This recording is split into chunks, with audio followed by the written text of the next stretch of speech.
స్నానం చేసిన నీటిలో వీటిని కలిపితే ఆ అదృష్టం నీ వెంటే. హిందూ పురాణాల మరియు ఆయుర్వేదం ఏం చెప్తున్నాయో తెలుసుకుందాం. మొదటిగా స్నానం చేసే నీటిలో కొద్దిగా అల్లాపు వేసుకుంటే నరదృష్టి నెగిటివ్ ఎనర్జీ పూర్తిగా తెలిగిపోయి శరీరానికి సానుకూల శక్తి వస్తుంది. ఇక 2, చిటికెడు పసుపు కలిపితే గురుగ్రహ అనుగ్రహం దక్కుతుంది. అలాగే చర్మానికి రక్షణగా ఉండి సూక్ష్మ క్రిములను నాశనం చేస్తుంది. ఇక 3, తులసి ఆకులను నీటిలో వేసి స్నానం చేస్తే దేహ శుద్ధి కలిగి సాక్షాత్తు ఆ శ్రీ మహావిష్ణువు అనుగ్రహం కలుగుతుంది. పాపాలు నశిస్తాయి. ఇక 4, పచ్చిపాలు కలిపిన నీటితో స్నానం చేస్తే చంద్రుని అనుగ్రహం లభిస్తుంది. మానసిక ఆందోళనలు, ఒత్తిడి తగ్గి ప్రశాంతత దొరుకుతుంది. 5, నీటిలో కొద్దిగా స్వచ్ఛమైన చందనం కలపడం వలన సాక్షాత్తు ఆ లక్ష్మీదేవి కటాక్షం కలుగుతుంది.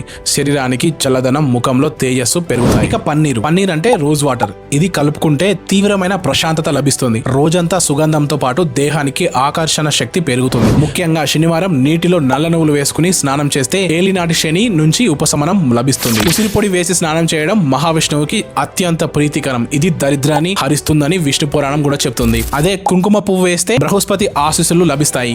ముఖ్యంగా విద్య, బోధన రంగంలో ఉన్నవారికి కీర్తి ప్రతిష్టలు పెరుగుతాయి. కొద్దిగా పచ్చకర్పూరం కలిపితే శకుని అనుగ్రహం సిద్ధిస్తుంది. దీనివల్ల ఆర్థిక ఇబ్బందులు తొలగి ఐశ్వర్యం వృద్ధి చెందుతుంది. ఇందులో మీకు వీలైనన్ని నెక్స్ట్ టైం స్నానం చేసినప్పుడు ట్రై చేయండి అండ్ ఫలితాలను పొందండి.